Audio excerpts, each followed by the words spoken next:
Hello friends, welcome back to Anvesha channel. आज हम लोग पढ़ेंगे क्लास 10th के कृतिका बुक से चैप्टर नंबर 5 मैं क्यों लिखता हूँ।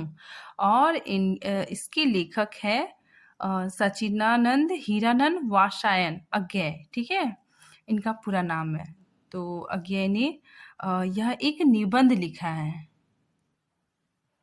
यहाँ पे अज्ञेय जी कह रहे हैं कि मैं क्यों लिखता हूँ। ठीक है, वो बार बार मतलब प्रश्न पूछ रहे हैं कि मैं क्यों लिखता हूँ।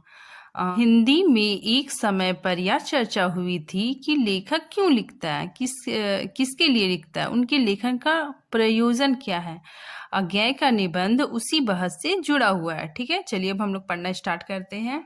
मैं क्यों लिखता हूँ। ठीक है, यहाँ पे लेखक बार बार क्वेश्चन पूछ रहे हैं कि मैं क्यों लिखता हूँ। ठीक है, यह प्रश्न बड़ा सरल जान पड़ता है। ठीक है ना, ये जो प्रश्न है ये तो बहुत मतलब सरल, बहुत इजी जान पड़ता है। ठीक है, लेकिन ये प्रश्न बहुत ही ज्यादा मतलब कठिन है। ठीक है, इसका उत्तर देना बहुत ही कठिन है, पर बड़ा कठिन भी है। ठीक है, लेखक बोलते बहुत कठिन है क्योंकि इसका जो सच्चा उत्तर है वो लेखक के आंतरिक जीवन के स्तरों से संबंध रखता है। ठीक है ना, आंतरिक जीवन मतलब अंदर मन से। ठीक है, लेखक के अंदर मन से ये जुड़ा हुआ है। ये सवाल क्या है, मतलब ये सवाल का जो आंसर है वो लेखक के अंदर मन से जुड़ा हुआ है, बिल्कुल अंदर। ठीक है, एकदम अंदर मन से जुड़ा हुआ है। ठीक, आगे देखिए। उन सबको संक्षेप में कुछ वाक्यों में बांध देना आसान तो नहीं ही है।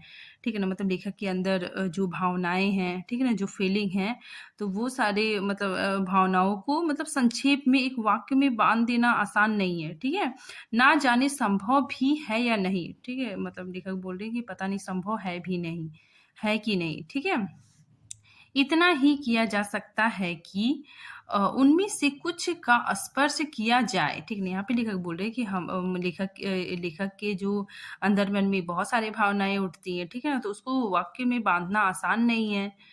वाक्य में बांधना आसान नहीं है। बस इतना ही किया जा सकता है कि मतलब उनमें से कुछ बातों को हम लिख सकते हैं। ठीक है, जो दूसरों के लिए क्या है, उपयोगी है। ठीक है, विशेष रूप से ऐसों का जिन्हें जानना दूसरों के लिए उपयोगी हो सकता है। ठीक है ना, जो क्या है, दूसरों के लिए उपयोगी हो सकता है। आगे देखिए, लेखक कह रहे हैं कि एक उत्तर तो यह है कि मैं इसलिए लिखता हूँ कि स्वयं जानना चाहता हूँ। ठीक है ना, लेखक बोल रहे हैं कि मैं स्वयं जानना चाहता हूँ कि मैं क्यों लिखता हूँ। ठीक है, कि क्यों लिखता हूँ। ठीक है, यहाँ पे लेखक बोल रहे हैं कि एक उत्तर तो यह हो सकता है कि मैं इसलिए लिखता हूँ क्योंकि मैं स्वयं जानना चाहता हूँ। मुझे मतलब पता नहीं है, मैं स्वयं मतलब इसको खोज रहा हूँ। ठीक है ना, स्वयं जानना चाहता हूँ कि मैं क्यों लिखता हूँ। ठीक है, लिखे बिना इस प्रश्न का उत्तर नहीं मिल सकता। ठीक है ना, मतलब कोई भी चीज अगर हम बहुत उलझन में हैं, ठीक है, हमें समझ नहीं आ रहा है, तो हम क्या करेंगे, उसको कॉपी पेन लेके लिखेंगे। ठीक है, तो लिखने से मतलब बहुत चीजें क्लियर हो जाती है। ठीक है, तो लेखक इसलिए बोल रहे हैं कि लिखे बिना इस प्रश्न का उत्तर नहीं मिल सकता है। ठीक है, वास्तव में सच्चा उत्तर यही है, लेखक बता रहे हैं कि सच्चा उत्तर यही है कि लिखकर ही लेखक उस अभ्यांतर विवशता को पहचानता है। ठीक है ना, यहाँ पे लेखक बता रहे हैं कि कोई भी लेखक लिख कर, ठीक है ना, उसके अंदर जो विवशता होती है, ठीक है ना, उसके अंदर जो व्याकुलता होती है, उसके अंदर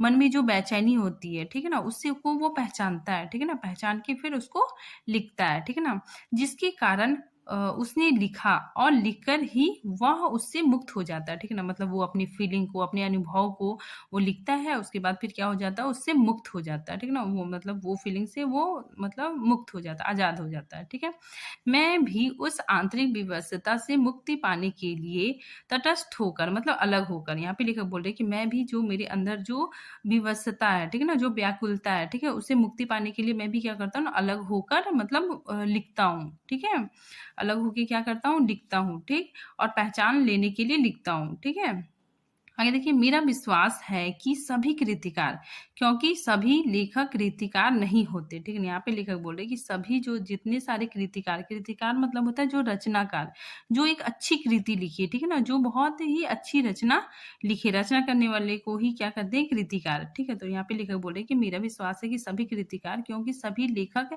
कृतिकार नहीं होते। ठीक है ना, मतलब सभी लेखक एक अच्छी रचना नहीं लिख पाते हैं, उतना, ठीक है? क्योंकि बहुत सारे लेखक होते हैं वो कॉपी पेस्ट करते हैं, ठीक है?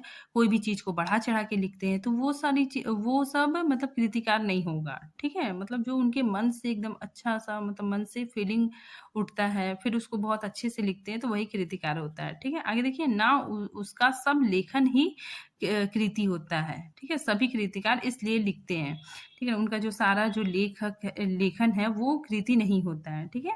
आगे देखिए यह ठीक है कि कुछ ख्याति मिल जाने के बाद यहाँ पे लेखक बोल रहे हैं कि मतलब अगर आप अच्छा लिख रहे हो, ठीक है ना? तो आपको क्या हो गया ना प्रसिद्धि मिल गई, ठीक है ना? आप बहुत मतलब फेमस हो गए, ठीक है? ख्याति मिल जाने के बाद कुछ बाहर की व्यस्तता से भी लिखा जाता है, ठीक है ना? बाहर की व्यस्तता मतलब क्या हो गया कि कोई बाहर से आपको रिक्वेस्ट कर रहा है लिखने के लिए, ठीक है? जैसे देखिए, जैसे संपादकों का आग्रह से, ठीक है ना? कोई समाचार पत्र का जो संपादक है, एडिटर है, वो मतलब मतलब आपको रिक्वेस्ट कर रहा है कि आप बहुत अच्छा लिखते हैं, ठीक है ना? कुछ भी मतलब मेरे लिए मतलब हमारे अखबार के लिए कुछ आर्टिकल्स लिख दीजिए, ठीक है? प्रकाशन के तकाज़े से, ठीक है ना? आर्थिक आवश्यकता, ठीक है? ये भी मतलब किसी को पैसे की ज़रूरत होती है, ठीक है? तो उसकी वजह से भी लिखता है, ठीक है? आगे देखिए, पर एक तो कृतिकार हमेशा अपने सम्मुख ईमानदारी से यह भेद बनाए रखता है कि कौन सी कृति भीतरी प्रेरणा का फल है और कौन सा लेखन बाहरी दबाव का, ठीक है? यहाँ पे लेखक बता रहे हैं कि जो एक कृतिकार होता है, ठीक है ना? मतलब जो एक सच्चा लेखक होता है, ठीक है ना? वो मतलब ईमानदारी से समझ जाता है कि कौन सी कृति भीतरी प्रेरणा का फल है, ठीक है ना? मतलब उसके भीतर से आ रहा है, वो बहुत मतलब उस चीज़ को फीलिंग किया और वो भीतर से लिखा, ठीक है? और कौन-सा लेखन, ठीक है ना? मतलब कौन-सा लेखन बाहरी दबाव का है, ठीक है ना? मतलब कोई उसको प्रेशर किया कि तुम लिखो, तो उससे पता चल जाता है कि मतलब कौन-सा लेखन भीतरी प्रेरणा का फल है और कौन-सा लेखन बाहरी दबाव का फल है, ठीक है? यहाँ पे बताया जा रहा है कि कोई भी जो सच्चा लेखक है, ठीक है ना? वो पहचान जाता है कि कौन-सी कृति भीतरी प्रेरणा का फल है और कौन-सा बाहरी दबाव से लिखा गया है, ठीक है? आगे देखिए दूसरे यह भी होता है कि बाहर का दबाव वास्तव में दबाव नहीं होता, ठीक है ना? लेखक बोलते हैं कि बाहर का दबाव नहीं होता, ठीक है ना? कोई आपको रिक्वेस्ट कर रहा है लिखने के लिए तो मतलब लिखने के लिए बोल रहा है तो फिर आपको लगेगा कि नहीं हमको लिखना चाहिए, ठीक है? लेखक को क्या लगेगा कि हमको लिखना चाहिए, फिर वो लिखते-लिखते बहुत ही सुंदर कृति लिख देता है, ठीक है ना? बहुत अच्छा लिख देता है। इसीलिए यहाँ पे लेखक बोल रहे हैं कि बाहर का दबाव वास्तव में दबाव नहीं है, ठीक है? वह मानो भीतर उन्मेष का निर्मित बन जाता है, ठीक है ना? मतलब वो मानो भीतर का एक प्रकाश है, ठीक है ना? भीतर का जो प्रकाश है के कारण क्या हो जाता है, वो बहुत अच्छी रचना कर लेता है। यहाँ पर कृतिकार के स्वभाव और आत्मानुशासन मतलब डिसिप्लिन का भी बहुत महत्व होता है, ठीक है ना? यहाँ पे अज्ञे जी बोलते हैं कि जो कृतिकार है, ठीक है ना? जो मतलब रचना करता है, ठीक है? वो तो उसका स्वभाव में आत्मानुशासन का बहुत महत्व होता है, ठीक है? सेल्फ डिसिप्लिन का बहुत महत्व होता है। कुछ ऐसे आलसी जीव होते हैं कि बिना इस बाहरी दबाव के लिख ही नहीं पाते, ठीक है ना? यहाँ पे लेखक बोल रहे हैं कि कुछ ऐसे आलसी मतलब लोग होते हैं, मतलब ऐसे लेखक होते हैं जिसे मतलब बाहर से दबाव मिलता है तो ही वो लिखते हैं। ठीक है अदरवाइज़ वो लिखते ही नहीं, ठीक है ना? मतलब बाहर से उसको कोई रिक्वेस्ट करेगा लिखने के लिए तो ही वो लिखेगा, ठीक है? इसीलिए यहाँ पे लेखक बोल रहे हैं कि कुछ ऐसे आलसी जीव होते हैं कि बिना इस बाहरी दबाव के लिख ही नहीं पाते, ठीक है? इसी के सहारे उनके भीतर की विवशता स्पष्ट होती है, ठीक है ना? मतलब अगर बाहर से उसको प्रेशर मिलेगा लिखने का तो ही उसके अंदर अंदर की व्याकुलता जगेगी, ठीक है? मतलब भीतर की व्याकुलता स्पष्ट होगी, ठीक है? आगे देखिए यह कुछ वैसा ही है, यहाँ पे लेखक बता रहे एग्ज़ाम्पल, ठीक है? कि यह कुछ वैसा ही है जैसे प्रातःकाल नींद खुल जाने पर कोई बिछौने पर तब तक पड़ा रहे जब तक घड़ी का अलार्म ना बज जाए, ठीक है ना? यहाँ पे लेखक बता रहे हैं कि मान लीजिए कि कोई घड़ी का अलार्म लगाया 5 बजे उठने का, ठीक है? तो क्या हुआ ना कि घड़ी के अलार्म से पहले वो उठ गया, ठीक है? मतलब 4 बजे ही उठ गया, ठीक है? तो वो कुछ लोग मतलब ऐसा करते हैं ना कि वो सो जाते हैं फिर से, ठीक है? और कुछ लोग ऐसा करते हैं कि अरे अब तो 1 घंटा बचा हुआ है, तो हम क्यों सोएँ? वो उठ जाते हैं, ठीक है? और कुछ अपना काम करने लग जाते हैं, तो इसीलिए यहाँ पे लेखक बोल रहे हैं कि नींद खुल जाने पर कोई बिछौने पर तब तक पड़ा रहे जब तक घड़ी का अलार्म ना बज जाए, ठीक है? जब घड़ी का अलार्म बजेगा तो ही वो उठेगा। इस प्रकार वास्तव में वास्तव में कृतिकार बाहर के दबाव के प्रति समर्पित नहीं हो जाता, ठीक है ना? मतलब इस प्रकार जो कृतिकार होता है उसको क्या चाहिए, बाहर का दबाव चाहिए, ठीक है ना? तो ये बाहर के दबाव के प्रति समर्पित नहीं हो जाता, ठीक है? उसे केवल एक लेखक बता रहे कि उसे उसे केवल क्या चाहिए, एक सहायक यंत्र की तरह काम में लाता है, ठीक है? जिससे भौतिक यथार्थ के साथ उसका संबंध बना रहे, ठीक है? मुझे इस सहारे की ज़रूरत नहीं पड़ती है, ठीक है ना? यहाँ पे बताया जा रहा है कि बाहरी दबाव मिलता है, ठीक है? भौतिक यथार्थ मतलब उसको कुछ भौतिक चीज़ें चाहिए, ठीक है ना? इसकी वजह से वो लिखता है, ठीक है? और लेखक बोलते हैं कि मुझे इस सहारे की ज़रूरत नहीं पड़ती है, ठीक है ना? मतलब लेखक को इसके सहारे की ज़रूरत नहीं पड़ती है, ठीक है? लेकिन लेकिन कभी उससे बाधा भी नहीं होती, लेखक बोलते हैं उससे बाधा भी नहीं होती, ठीक है ना? उठने वाली तुलना को बनाए रखूँ, मतलब उठने की बात कहूँ तो मैं सवेरे उठ जाता हूँ, ठीक है? अपने आप ही, पर अलार्म भी बज जाए तो कोई हानि नहीं, ठीक ना? मतलब लेखक बोलते हैं कि मैं सुबह उठ जाता हूँ, ठीक है? उसके बाद फिर अलार्म बज भी जाता है तो कोई हानि नहीं है। यहाँ पे लेखक बाहरी विवशता के बारे में बता दिए कि मतलब बाहरी विवशता क्या होता है, ठीक है? कोई संपादक के आग्रह पे हम लोग लिखते हैं, ठीक है? किसी कहने के कोई जब कहता है तो हम लोग क्या करते हैं, लेखन करते हैं, ठीक है ना? कोई लेखक लेखन करता है तो वो क्या होता है, बाहरी दबाव, ठीक है? अब यहाँ पे लेखक भीतरी विवशता के बारे में बता रहे हैं, ठीक है ना? जो अंदर मन से मतलब आंतरिक विवशता के बारे में बता रहे हैं, ठीक है? अंदर मन से। यहाँ पे देखिए यह भीतरी विवशता क्या होती है, इसे बखानना बड़ा कठिन है, ठीक है ना? इसका मतलब वर्णन करना बहुत ज़्यादा कठिन है, ठीक है? क्या वह नहीं होती, यह बताना शायद कम कठिन होता है। ठीक है, आगे देखिए या उसका उदाहरण दिया जा सकता है, ठीक है ना? लेखक यहाँ पे एक उदाहरण दिए हैं, ठीक है? जो भीतरी विवशता को डिफाइन करता है। ठीक है, आगे देखिए कदाचित वही अधिक उपयोगी होगी, ठीक है ना? एग्ज़ाम्पल देना ही मतलब ज़्यादा उपयोगी होगा, ऐसा लेखक बोल रहे हैं, ठीक है ना? अपनी एक कविता में कविता की कुछ चर्चा करूँ, जिससे मेरी बात स्पष्ट हो जाएगी, ठीक है ना? लेखक यहाँ पे कविता के बारे में चर्चा कर रहे हैं, ठीक है ना? यहाँ पे कविता नहीं लिखे हैं, कविता के बारे में मतलब उसकी चर्चा कर रहे हैं, ठीक है? और उसे स्पष्ट करने की कोशिश कर रहे हैं कि भीतरी विवशता क्या होती है। यहाँ पे लेखक बता रहे हैं कि मैं विज्ञान का विद्यार्थी रहा हूँ, ठीक है? मैं साइंस का स्टूडेंट रहा हूँ, ठीक है? मेरी नियमित शिक्षा उसी विषय में हुई है, ठीक है? मैंने उसी विषय को मतलब साइंस को ही पढ़ा है, ठीक है? अणु क्या होता है, कैसे हम रेडियम धर्मी तत्वों का अध्ययन करते हुए विज्ञान की उस सीढ़ी तक पहुँचे जहाँ अणु का भेदन संभव हुआ है, ठीक है ना? मतलब यहाँ पे लेखक बोल रहे हैं कि मैं अणु के बारे में भी जानता हूँ, ठीक है? रेडियम रेडियम धर्मी तत्वों के बारे में भी मैंने अध्ययन किया है, ठीक है? और अणु का भेदन संभव हुआ मतलब अणु के बारे में भी मैं जान पाया हूँ, ठीक है? आगे देखिए रेडियम धार्मिकता के प्रभाव क्या होते हैं, ठीक है ना? लेखक बता रहे हैं कि जो रेडियम होता है, ठीक है? उसका क्या-क्या प्रभाव होता है, ठीक है? उसके बारे में भी हमने पढ़ा है। इन सबका पुस्तकीय और सैद्धांतिक ज्ञान तो मुझे है ही, लेखक बोलते हैं मैंने तो किताब में पढ़ा ही है। फिर जब वह हिरोशिमा में अणु बम गिरा, ठीक है ना? जब क्या हुआ कि हिरोशिमा में जब अणु बम गिरा था, ठीक है? तब उसके समाचार मैंने पढ़े। लेखक बोल रहे हैं कि उसके जो न्यूज़पेपर में जो समाचार मैंने पढ़े, ठीक है? उसके पर्वतीय प्रभावों का भी विवरण पढ़ता रहा, ठीक है ना? मतलब हिरोशिमा जो बम गिराया गया, ठीक है? परमाणु बम गिराया गया, उसके बाद क्या होता है ना, उसके बाद के प्रभाव को भी मतलब लेखक ने पढ़ा, ठीक है? कि वहाँ की ज़मीन एकदम मतलब बंजर हो जाती है, ठीक है? वहाँ मतलब कई सालों तक वर्षा नहीं होती है, तो ये सब चीज़ के बारे में भी लेखक ने पढ़ा, ठीक है? इस प्रकार उसके प्रभावों का ऐतिहासिक प्रमाण भी सामने आ गया, ठीक है ना? यहाँ पे लेखक बोल रहे हैं कि जो रेडियम धर्म का जो प्रभाव था, उसका सबूत भी मेरे सामने आ गया, ठीक है ना? मतलब वो सब सारी चीज़ें मैंने पढ़ा था न्यूज़पेपर में, ठीक है ना? विज्ञान के इस दुरुपयोग के प्रति बुद्धि का विद्रोह स्वाभाविक था, ठीक है? यहाँ पे लेखक बता रहे हैं कि विज्ञान का क्या हुआ था ना, दुरुपयोग हुआ था, ठीक है ना? तो दुरुपयोग से किसी की बुद्धि मतलब विद्रोह करना स्वाभाविक है, ठीक है ना? अगर हम भी सुनेंगे तो हमारी बुद्धि भी क्या करेगी, विद्रोह करेगी कि नहीं? ऐसा नहीं होना चाहिए, ठीक है? ये क्या है मतलब इंसानियत को शर्मसार कर दिया, ठीक है? तो लेखक की बुद्धि ने भी यहाँ पे क्या किया, विद्रोह किया, ठीक है? आगे देखिए मैंने लेख आदि में कुछ लिखा भी, ठीक है ना? लेखक बोलते हैं मैंने लेख में कुछ लिखा भी, ठीक है? पर अनुभूति के स्तर पर जो विवशता होती है वह बौद्धिक पकड़ से आगे की बात है। और उसकी तर्क संगति भी अपनी अलग होती है, ठीक है ना? मतलब यहाँ पे लेखक बोल रहे हैं कि जो मैंने लिखा वो मतलब अपनी बौद्धिक मैंने जो सुना, ठीक है ना? न्यूज़पेपर में पढ़ा उसी के बारे में ही लिखा, ठीक है ना? तो वो क्या था ना मेरे बौद्धिक के हिसाब से मैंने लिखा, ठीक है? इसलिए कविता मैंने इस विषय में नहीं लिखी, ठीक है ना? लेखक बोल रहे हैं कि लेख आदि तो लिखा लेकिन कविता मैंने नहीं लिखी, ठीक है?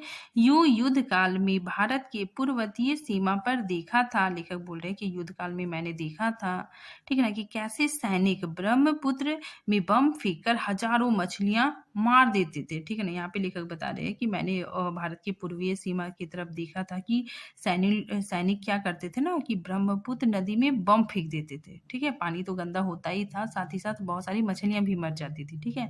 मतलब उन लोगों को मतलब सैनिकों को या फिर और लोगों को उन्हें मतलब मछली खानी होती थी, ठीक है? इसलिए वो लोग क्या करते थे ना बम फेंक देते थे, ठीक है ना? जिसके कारण क्या होता था ना बहुत सारी मछली मर जाती थी, ठीक है? आगे आगे देखिए। जबकि उन्हें आवश्यकता थोड़ी-सी होती थी, ठीक है ना? उसकी आवश्यकता तो थोड़ी-सी होती थी, जीव के इस अपव्यय मतलब इस लॉस से जो व्यथा भीतर उमड़ी मतलब लेखक को क्या लगा? अंदर से बहुत पीड़ा महसूस हुई। उन्हें बहुत बुरा लगा कि थोड़ा-सा ज़रूरत है और इतने सारे जीव को मार दे रहे हैं, ठीक है? उससे एक सीमा तक अणुबम द्वारा व्यर्थ जीव नाश का अनुभव तो कर ही सका, ठीक है ना? मतलब लेखक को बहुत बुरा लगा, ठीक है? और उन्हें पता चल गया कि अणुबम का क्या है, ये तो दुरुपयोग हो रहा है, ठीक है? और जीवन का नाश हो रहा है, तो इस चीज़ को लेखक ने अनुभव भी किया। आगे देखिए जापान जाने का अवसर मिला। लेखक बता रहे हैं कि मुझे तो जापान जाने का अवसर मिला, तब हिरोशिमा भी गया, ठीक है ना? तब लेखक ने वहाँ हिरोशिमा भी गए वहाँ पे, ठीक है? और वह अस्पताल भी देखा जहाँ रेडियम पदार्थ से आहत लोग वर्षों से कष्ट पा रहे हैं, ठीक है ना? मतलब लेखक बता रहे हैं कि वहाँ के अस्पताल में भी गया, वहाँ लोगों को देखा, ठीक है ना? मतलब वहाँ के लोग क्या थे एकदम आहत लोग मतलब दुखी थे, ठीक है ना? रेडियम पदार्थ के कारण मतलब लोग कोई लूल्हा हो गया, ठीक है ना? कोई लंगड़ा हो गया, तो मतलब वे लोग क्या थे ना मतलब अस्पताल में थे, दुखी थे, ठीक है ना? और कष्ट जीवन बिता रहे थे, ठीक है? इस प्रकार प्रत्यक्ष अनुभव भी हुआ। लेखक को क्या हुआ? प्रत्यक्ष मतलब सामने लेखक ने अनुभव किया, ठीक है? पर अनुभव से अनुभूति गहरी चीज़ है, ठीक है? यहाँ पे लेखक बोले जी कि जो हम अनुभव करते हैं, ठीक है ना? अनुभूति उससे गहरी चीज़ है, ठीक है ना? अगर हम आँखों से मतलब वो घटना को देखते हैं, तो वो क्या होता है ना कि अनुभव से ज़्यादा अनुभूति गहरी चीज़ होती है, ठीक है? आगे देखिए। कम से कम कृतिकार के लिए लेखक बोल रहे हैं कि जो रचना लिखता है उसके लिए क्या अनुभूति मतलब अनुभूति होने से मतलब सामने देखने से उस चीज़ का बहुत ही अच्छा वर्णन लेखक कर पाता है, ठीक है? आगे देखिए अनुभव तो घटित का होता है, ठीक है ना? मतलब जो घटना घट गई, ठीक है ना? उसके बारे में हमने सुना तो वो क्या है? अनुभव है, ठीक है? पर अनुभूति के बारे में बताया जा रहा है, ठीक है ना? मतलब अनुभव क्या होता है ना कि मान लीजिए कभी कोई ट्रेन की दुर्घटना हो गई, ठीक है? तो हम लोगों ने क्या किया उसके बारे में समाचार पाया, ठीक है ना? उसके बारे में न्यूज़ मिला हम लोगों को, तो हम लोगों ने क्या किया मतलब अनुभव किया, अंदर से क्या किया अनुभव किया, ठीक है ना? अगर हम वहाँ पे चले जाते, ठीक है ना? मतलब दुर्घटना जिस स्थान में हुई है, वहाँ पे अगर हम लोग चले जाते, वहाँ पे देखते कि लोग कैसे रो रहे हैं, कितने लोगों को चोट लग गई, तो ये सब देखने से क्या हो गया हमारे अंदर मतलब अनुभूति हो गई, ठीक है? जो चीज़ हम एकदम आँखों से देखते हैं, एज़ इट इज़ आँखों से देखते हैं, तो वो क्या होती है अनुभूति, ठीक है? और जो हम सिर्फ़ सुनते हैं उसके बारे में, तो वो क्या होता है अनुभव, ठीक है? तो भूति संवेदना और कल्पना के सहारे उस सत्य को आत्मसात कर लेती है, ठीक है ना? अगर हम अनुभूति करेंगे तो हमारे अंदर क्या होगा? बहुत इमोशन होगा, ठीक है? बहुत इमोशन होगा, फिर हम कल्पना के सहारे क्या कर लेंगे? उसको मतलब आत्मसात कर लेंगे, उसको मतलब आत्मसात कर लेंगे, ठीक है? जो वास्तव में कृतिकार के साथ घटित नहीं हुआ, ठीक है? जो कृतिकार के सामने अगर वो चीज़ घटित नहीं हुआ, ठीक है? जो आँखों के सामने नहीं आया, जो घटित के अनुभव में नहीं आया, वही आत्मा के सामने ज्वलंत प्रकाश में आ जाता है, ठीक है ना? तब वह अनुभूति प्रत्यक्ष हो जाती है, ठीक है? यहाँ पे बताया जाता है जो घटित के अनुभव में नहीं, ठीक है ना? जो घटना मतलब घटी, ठीक है? तो उससे क्या हो गया ना, सिर्फ अनुभव हुआ, ठीक है। तो जो घटित के अनुभव में नहीं, वही आत्मा के सामने, ठीक है ना, अगर वो एकदम एज इट इज देखता है तो क्या हो गया, आत्मा के सामने साफ दिखाई पड़ता है, ठीक है। तो वही क्या होती है, अनुभूति होती है, ठीक है। आगे देखिए, तो हिरोशिमा में सब देखकर भी तत्काल कुछ लिखा नहीं, ठीक है ना। लेखक ने वहां देखा, ठीक है ना, तो वो सारी चीजें देखा तो उन्होंने अनुभव किया, ठीक है, और उन्होंने कुछ लिखा नहीं, ठीक है, क्योंकि इसी अनुभूति प्रत्यक्ष की कसर थी। लेखक बोल रहे हैं कि मतलब उनको अनुभूति की कसर थी, ठीक है ना, क्योंकि उन्होंने पूरा मतलब वो घटना आंखों से नहीं देखा था, ठीक है, तो उसकी कमी थी। फिर एक दिन वही सड़क पर घूमते हुए देखा कि एक जले हुए पत्थर पर, ठीक है ना, लेखक वहीं पे सड़क में घूम रहे थे तो उन्होंने देखे कि एक पत्थर जला हुआ है, ठीक है। जले हुए पत्थर पर एक लंबी उजली छाया, ठीक है ना, वहां पे क्या था, एक लंबी उजली छाया थी, ठीक है ना। विस्फोट के समय कोई वहां खड़ा रहा होगा, ठीक है ना, मतलब विस्फोट जब हुआ वहां पे कोई भी मतलब कोई आदमी वहां पे मतलब खड़ा रहा होगा, ठीक है। और विस्फोट के बिखरे हुए रेडियम धर्म पदार्थ की किरणें उसमें रुद्ध हो गई होगी, ठीक है ना, वहां पे विस्फोट हुआ होगा, ठीक है। रेडियम धर्म मतलब वहां से रेडियस निकला होगा, वहां की किरणें निकली होगी, ठीक है ना, और वो क्या हो गया, रुद्ध हो गया, वहीं पे मतलब रुक गया होगा, ठीक है। जो आस पास से आगे बढ़ गई उन्हीं पत्थर को झुलसा दिया, ठीक है ना, मतलब वो रेडियम धन क्या कर दिया, पत्थर को झुलसा दिया, ठीक है।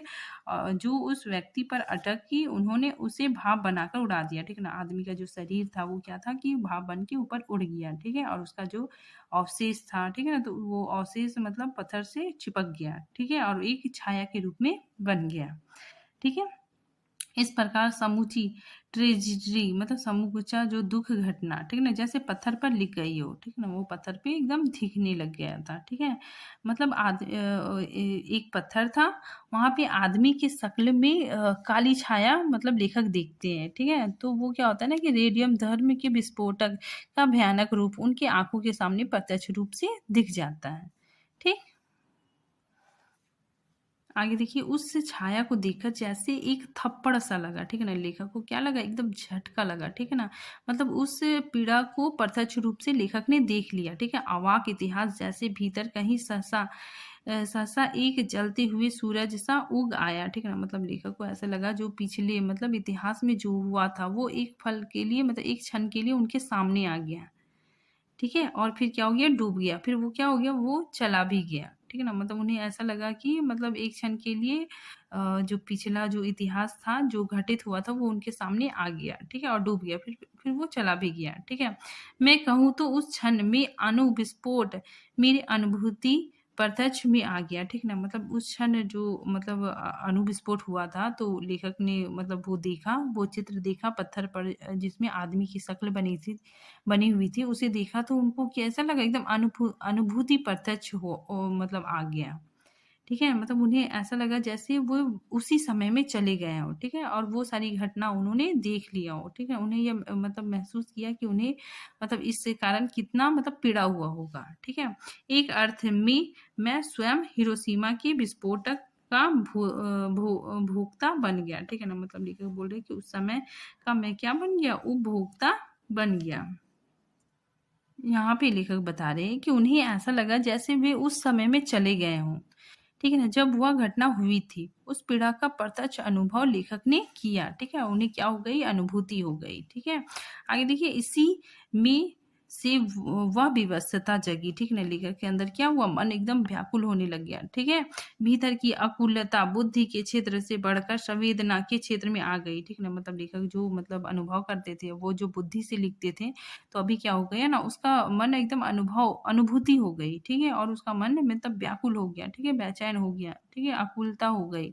इसी में वह विवशता जग गई, ठीक है, उनके मन में वो मतलब व्याकुलता जग गई। भीतर के अकुलता बुद्धि के क्षेत्र से मतलब ये बुद्धि के क्षेत्र से बढ़कर क्या हो गया, संवेदना मतलब फीलिंग्स के क्षेत्र में आ गई, ठीक है। फिर धीरे धीरे मैं उससे अपने को अलग कर सका, ठीक है ना। फिर वहां से थोड़ा सा ध्यान हटाया और अचानक एक दिन मैंने हिरोशिमा पर कविता लिखी, ठीक है। फिर लेखक ने क्या किया, एक कविता लिखी, ठीक है। जापान में नहीं, लेखक बता रहे हैं कि मैंने जापान में नहीं लिखी है, नहीं लिखा, भारत लौटकर रेलगाड़ी में बैठे बैठे, ठीक है ना। भारत लौटकर वे रेलगाड़ी में बैठे बैठे कविता लिख लेते हैं, ठीक है। आगे देखिए, यह कविता अच्छी है या बुरी, इससे मुझे मतलब नहीं, ठीक है? लेखक बोलते हैं ये कविता अच्छी है या बुरी है, इससे मुझे कोई मतलब नहीं है, ठीक है? मेरे निकट वह सच है, वो कविता क्या है? मेरे बहुत निकट है, मेरे बहुत करीब है, ठीक है ना? क्योंकि वह अनुभूति प्रसूत है, वो ये क्योंकि ये क्या है? अनुभूति से उत्पन्न हुई है, ठीक है? मैंने उस लम्हे को जिया, ठीक है ना? ये मतलब मैंने उसे अनुभूति की, ठीक है? उसके बाद लिखा, ठीक है ना? इसीलिए ये क्या है? मेरे बहुत निकट है, ठीक है ना?